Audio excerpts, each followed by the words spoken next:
Hey guys, మేము సంక్రాంతికి వెళ్ళినప్పుడైతే ఇంకా రెస్టారెంట్కి అసలు వెళ్ళలేదు. ఇంక ఇంట్లో ఫుడ్ ఎన్ని రోజులు తింటాంలే, కొంచెం చేంజ్ కోసం ఇంకా బయటకు వెళ్ళి తిందాము అని చెప్పని అయితే బయటకు అయితే వెళ్ళిపోయాము. ఇలా బైక్ పైన ధ్రువన్ అయితే ఫుల్ ఎంజాయ్ చేస్తూ ఉన్నాడు అనమాట ఈ బైక్ రైడ్ అయితే. మిగిలిన వాళ్ళందరూ కార్లో వస్తున్నారు, మేమైతే ఇంకా బైక్లో వెళ్దామని అయితే వెళ్ళిపోయాము.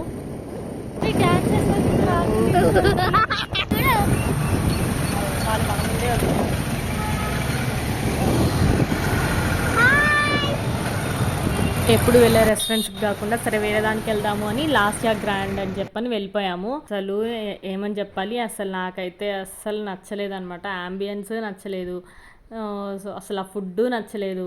అంటే మేము వెళ్ళిన రోజే అలా ఉందో లేకపోతే ఎప్పుడు అలాగే ఉండిద్దో అయితే నాకైతే అర్థం కాలేదు అసలు. ఇంకా ధ్రువన్ మాత్రం పాపం అక్కడ సీటింగ్స్ కూడా ఆ చైర్స్ వల్ల పాపం దాంట్లో నుంచి కింద పడిపోయాడు. ఆ సీటింగ్ ఏంటంటే మధ్యలో కొంచెం హోల్ లాగా ఉంటుంది, ఆ హోల్లో నుంచి దూరి కింద పడిపోయాడు.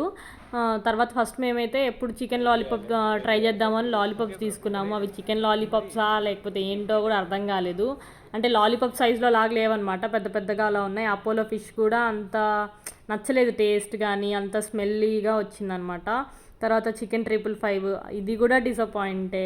తర్వాత ఇంకా చికెన్ బోన్లెస్ చికెన్ బిర్యానీ అయితే ఆర్డర్ పెట్టుకున్నాము. అది ఎలా ఉందంటే కింద బగారా రైస్ పైన కర్రీ ఇచ్చాడు, అది కూడా అస్సలు నచ్చలేదు. తర్వాత మటన్ ఫ్రై పీస్ బిర్యానీ పెట్టుకున్నాము, అది నచ్చలేదు.